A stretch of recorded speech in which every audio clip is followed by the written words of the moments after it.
Hi, everybody. So today is Saturday. That means it's time for family movie night. And we're continuing on. This is the last episode of Muppet May. And we're talking about the new documentary on Disney Plus, Jim Henson, Idea Man. And I was so excited when I saw that this was going to be premiering on the 31st. So that way I could sneak it in to Muppet May this year and we could talk about it. And this is directed by Ron Howard. And he's done like a couple different documentaries. He did one on the Paradise Fires in California that I saw at Sundance, and I think some other ones.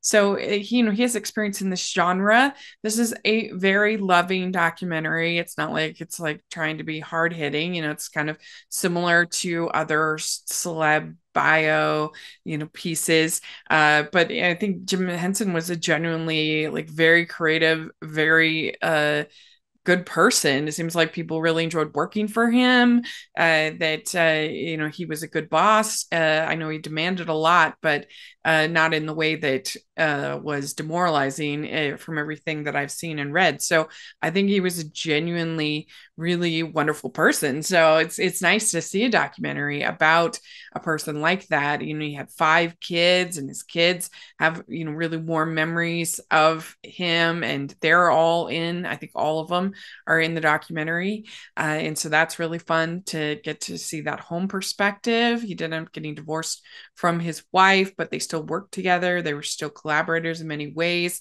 They had a good relationship. So all those things is really, really fun to see. It's really fun to see some of the early Muppets performers and hear them talk about Jim. Some of them were with new interviews and like with Frank Oz, and some of it was archival interviews. People like Dave Goelz and Jerry Nelson, sort of the 9 old men of the Muppets. Was fun to see. There was a real cool section where they showed the behind the scenes of Ernie and Bert, and you saw Frank and you saw Frank and Jim doing the voices and puppets and everything, and that was really cool. Of course, you see the history of Sesame Street.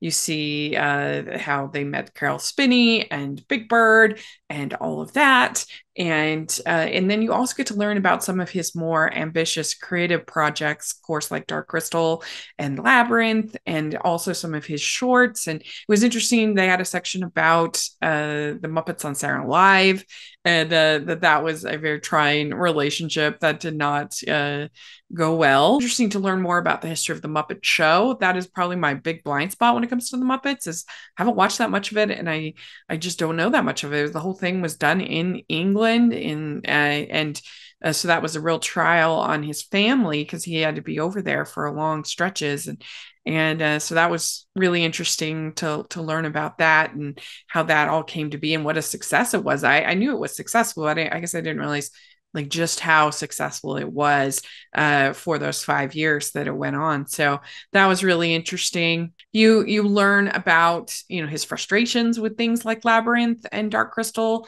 that they weren't the success, of course, that he hoped they would be, and how that how frustrating that was for him. His decision to sell to Disney, what went into that, and his frustration about being kind of pegged as children's entertainment, which wasn't the original goal at all.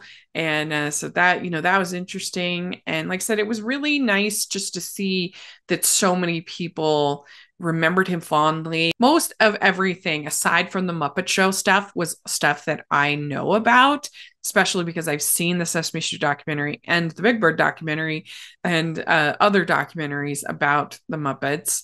And so I a lot of it was repeat information for me, but I think that most people won't know all this stuff like that I know about Jim Henson and about the Muppets. So it'll probably be new information for most everybody. And it was cool to see Frank Oz talk about how he was asked to directing The Dark Crystal, and how he had never done anything. He had never even thought about directing. And Jim suggested it and said, "Yeah, I think you'd be great." And so that was interesting to hear that. And And of course, that film is, iconic for lovers of fantasy and the Muppets and everything. And then he went on to do Muppets Take Manhattan and Dirty Rotten Scoundrels and a bunch of other movies that he directed. So that was neat to see that Jim had saw that potential in his friend that he didn't even see. And there's just a lot of really nice moments like that in this documentary. It's just cool to learn about this creative person who completely changed movie making. Definitely worth watching for any Muppets fan, for any movie fan, television fan, for anybody. For just if you want to learn about a good person who went for it in his life and he made the most out of every moment of his life. And I think that says something a lot, that anybody, and if you don't like the Muppets, you can take something from Jim Henson and his life. So I definitely recommend watching it on Disney Plus.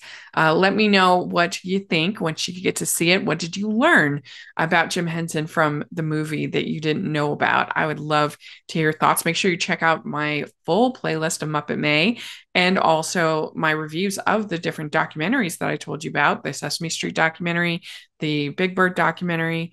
Please take a look at that. And I hope you've enjoyed Muppet May this year. I sure had a great time doing it. And please like this video. Please subscribe to the channel. I would really appreciate it. Also, we have the patron group and merch store, so check that out. And thanks again, and we'll talk to y'all later. Bye.